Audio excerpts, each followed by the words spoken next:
Madinah. Setelah itu beliau, sebelum itu beliau bertugas di macam-macam. Nabinya kaum jin juga Muhammad. Atau nabi ini siapa aja? Siapa yang suruh? Nabi ini jin siapa aja? Padahal di Quran jin disebut selalu bersamaan dengan manusia, bahkan disebut duluan daripada manusia. Minal jinni wal insi, ya maksyarul jinni wal insi. Yang udah bagian pantatnya ada sedikit ke kiri, kira komunis nih tadi. Saya terasa komunisnya tapi yang Marxis. Saya tahu persis karena saya kenal Cak Nun 40 tahun. Pak Cak Nun pasti komunis. 40 tahun, gimana tidak mungkin komunis? Pasti. Kebetulan saya juga baca buku komunis, American Idol. Itu omongannya Ahmad Dhani di televisi. Yang ada iklan-iklannya. Televisi memang tempatnya uang dan kebodohan gitu ya.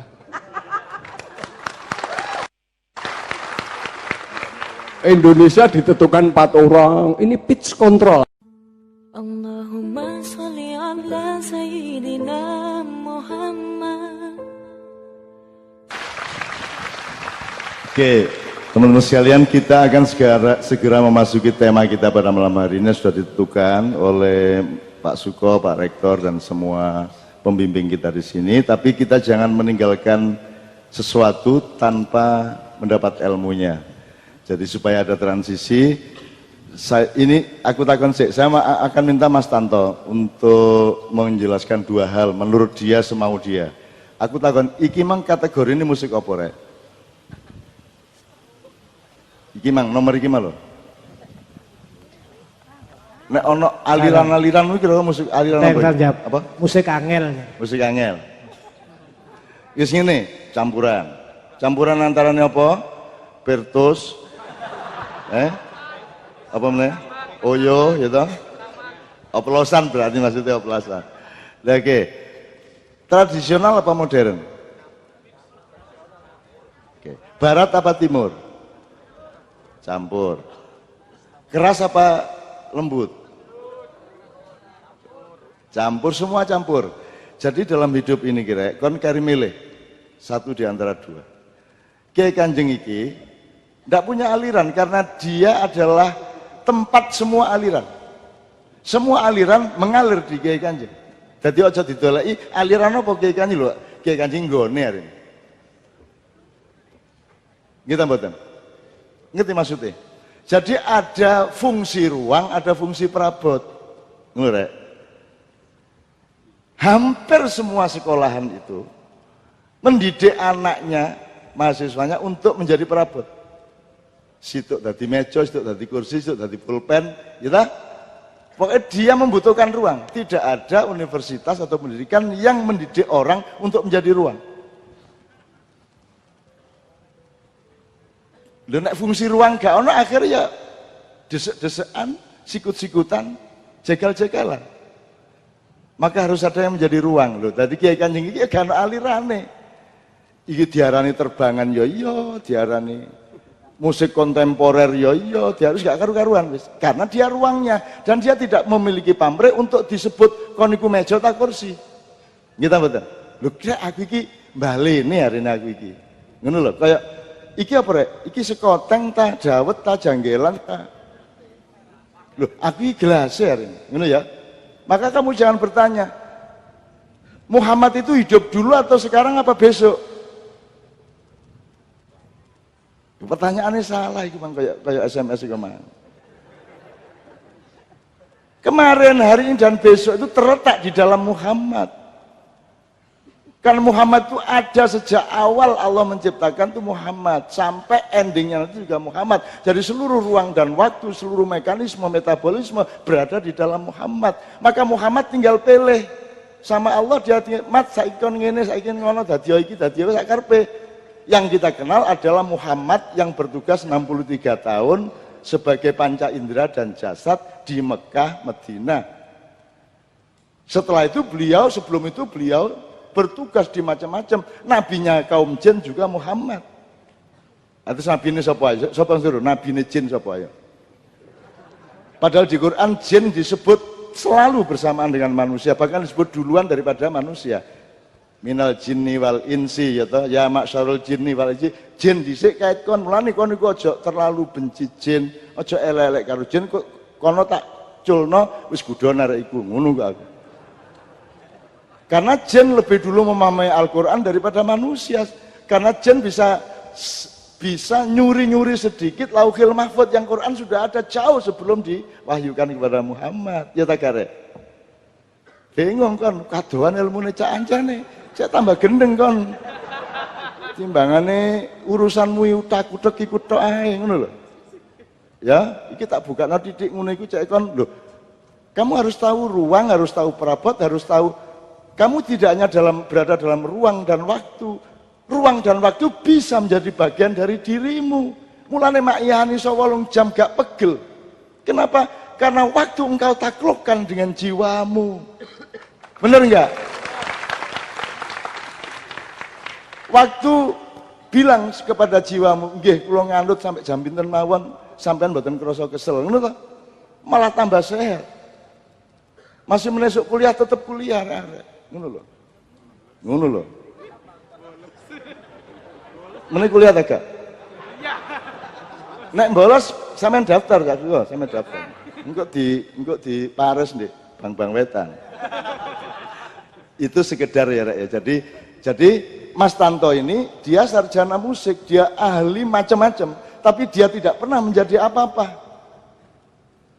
Tapi tidak Indonesia, Dignas dan siapapun lembaga yang punya lembaga kebudayaan tidak pernah bisa melakukan seperti yang Mas Tanto lakukan. Sampai besok lihat di Mentura besok malam. Itu semua itu ruangnya adalah Mas Tanto ini. Ini main piano dahsyat, pengetahuan musik dahsyat, dia sarjana musik awal-awal zaman kon kurung lahir. Koncoku ke zaman biyen dia mengerti semuanya, tapi dia tidak pernah menjadi apapun. Wong saiki lak gopoh kepingin dadi apa? Lak ngono sih. Iku berarti kon perabot. Perabot kon. Kon nek ndelok ruangan kan gak tau ndelok ruangnya to. Mesti ndelok barange lak ngono sih. Lah iya iku menungso ngerepotin ndek kehidupan ini mergo perabot itu gak apa-apa tadi perabot ya, cuman ojo perabot tok, kon kudu duwe karakter ruang, nampung orang liya, jenenge empati itu adalah kita memahami orang lain sehingga kita taruh orang itu di dalam koordinat tertentu, di dalam peta jiwa, pikiran dan hati kita. Nah Mas Tanto aku njaluk untuk awal sebelum kita masuk ke temanya Pak Suko, satu musik Kiai Kanjeng ini malu, arek-arek cak iso, sampean ahli musik gitu. Karena besok juga musiknya musik desa sing wah saya pengagum apa namanya karya-karya. Duduk karyanya dia juga, dia cuman memberi ruang, merangsang kok kono urip dhewe. Wah, pokoknya ngono iku tepak wis. Nek menurut aku ngono iku lho Indonesia rek, gagah gak pelilat-pelilit, leda-lede. Ngono nek perasaanku besok itu kayaknya ya ngono gambarannya asline awake dhewe kayak ngono iku. Ngono lho. Oke.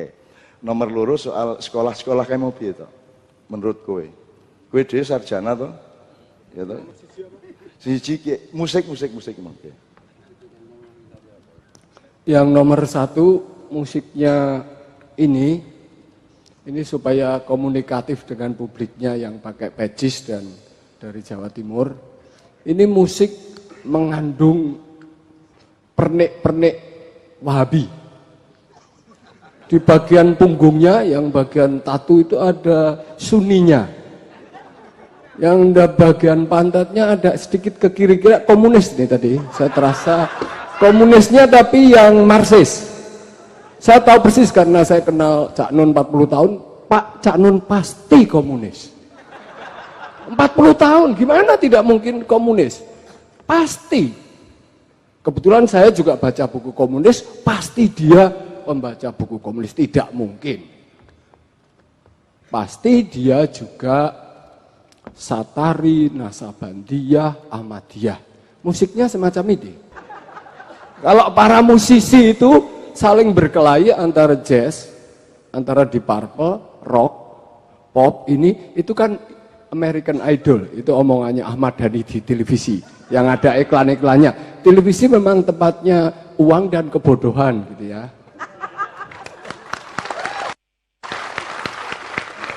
Indonesia ditentukan 4 orang, ini pitch control asu tuh. Frekuensi Tuhan itu do re mi fa sol la si do ditambah ciamis 7 ditambah 13, fisikanya menjadi white noise. Segala frekuensi seperti goreng tempe, seperti ombak lautan, seperti kencing, seperti berdesis, seperti ketika making love.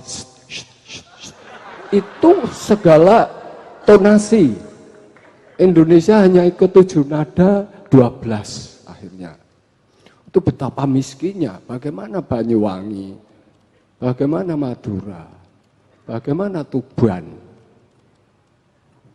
Oleh karena itu saya sebut musiknya ini bukan sekedar genre atau lintas disiplin. Kampus itu masih ketinggalan zaman. Ekonomi kerjasama sama teknologi, teknologi kerjasama sama sastra hanya lintas disiplin. Itu belum tadabur, itu masih antar lintas agama, pemimpinnya duduk di muka terus wah ini lintas agama, itu baru pendeta sama kiai sama pastor berdiri di panggung terus dipotret. Itu untuk kepentingan proposal Kementerian Agama dan UI. Hanya rektor kalian lah yang sedikit lebih rendah dari Cak Nun. Sebagai contoh, pecisnya itu agak Muhammadiyah, tapi wajahnya itu Nahdlatul Ulama. Tapi ada bagian dia yang sudah pasti Yahudi. Itu sebelah kanan mikrofon ada hitam-hitam di kantong itu. Nah, itu Yahudi dia. Percaya nggak bahwa handphone itu Yahudi? Kalau Anda tidak paham soal itu, terserah kalau mau bodoh terus. Gitu kan, itu urusan Anda. Bagi saya handphone itu Yahudi. Tapi sekaligus Nyai Roro Kidul, percaya nggak? Kalau nggak percaya, Anda nggak percaya mitologi, nggak percaya legenda, untuk apa kuliah di UNER? Itulah kebodohan kampus-kampus yang mengandalkan historiografi, mengandalkan realisme sejarah, belum percaya bahwa sejarah dibikin oleh fiksi, guyon-guyon.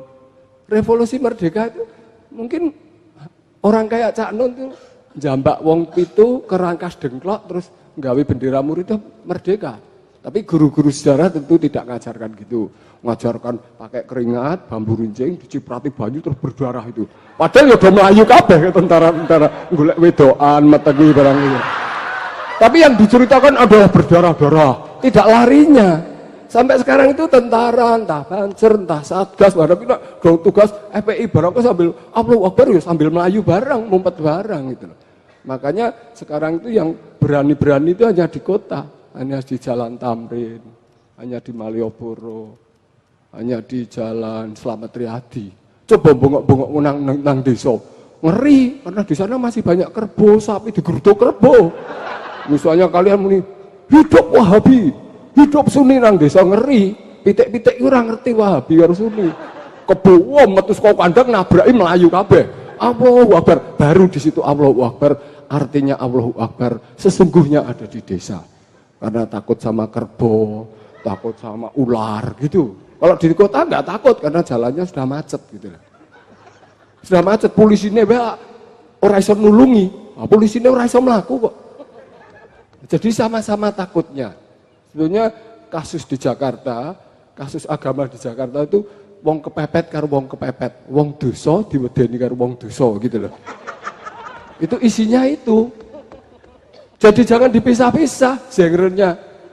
Jakarta itu nggak ada di purple, nggak ada jazz, nggak ada rock, nggak ada klasik, nggak ada keroncong. Itu wis omong-omongan wong lucu-lucu itu.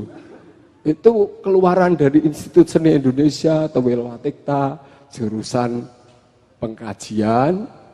Wah, kita ini meneliti ilmuwan litbang kira-kira. Terus jurusan penciptaan. Penciptaan itu aneh itu, langsung mencipta gitu. Tidak perlu jadi ilmuwan. Terus jurusan lagi pendidikan. Iya ini. Nek mencipta tidak jadi pendidik, nek pendidik tidak mengeluarkan teori-teori pendidikan baru, terus isi mengkaji, yang dikaji apa gitu. Ini bukan jurusan pengkajian, bukan jurusan penciptaan, bukan jurusan pendidikan, tapi juga bukan jurusan pariwisata. Tapi Menteri Pariwisata kon ngumpulke wong sakmene jagong kabeh nganti jam 4 ki ora iso. Ini Departemen Pariwisata itu menterinya jane iki. Tapi tanpa buka Departemen Pariwisata, nah pariwisata masih goblok-goblok kan. Angkanya sekian, mesti sepi. Makanya candi-candi itu sepi karena dikerjakan oleh Menteri Pariwisata yang tidak pernah berwisata. Kalau Cak Nun ki sedina iki wisatane wah mbok diitungi dhewe deh. Enggak perlu kuliah wisata dia. Antropolog pasti dia. Pasti antropolog. Tadi Masyab. Oh, mazhab sak Indonesia itu paling banyak Cak Nun kalau saya sebagai saksi. Kalau Gus Dur itu mazhabnya sak pasar lah. Kira-kira neng undi-undi, ono ini ada apa, jadi masih satu pasar itu lengkap itu. Kalau mau tuku apa-apa di Gus Dur itu pasar itu. Kalau Cak Nun itu sudah, nek Gus Dur kan nggak mungkin bisa SMS atau WA kan. Nah, itu masih di pasar. Ya bukan karena nggak bisa lihat, kan bisa kongkonan kalau WA. SMS tetap bisa dia, apalagi dia. Tapi pasar lah, zamannya dia memang itu. Kalau Cak Nun itu sudah, bukan hebat dia itu, cuman mazhabnya terlalu banyak. Saya tuh kacau menjadi sehat kalau dekat dia. Jadi untuk saya itu, dia itu paling kacau, jadi saya merasa sangat at home, masih enak gitu loh.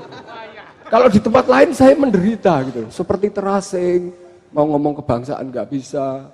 Mau ini keliru, mau atayatulillah gini atau begini. Saya kalau semacam Cak Nun itu atayatulillahnya saya gini, atayatulillah, meneng baik dia. Tapi begitu di muka orang banyak saya wedi. Ngene ya, ngene apa ngene? Wedi. Hanya ngene karo wedi kok nak dibacok sekamburi. Sama Cak Nun ra apa-apa, ora mungkin saya digebuki. Atayatulillah, ngono dhek seneng dhek guyu-guyu dhek. Wah siji aneh iki. Wah urung tahu. Ngono malah dia urung tahu gitu. Jadi untuk saya Cak Nun itu kebetulan ini sebenarnya ini hari istimewa saya bersama anak saya perempuan, cucu saya, menantu saya, anak saya di Bali. Hari ini kumpul di hotel sini untuk dia, bukan untuk UNER. Allahumma sholli ala sayyidina Muhammad.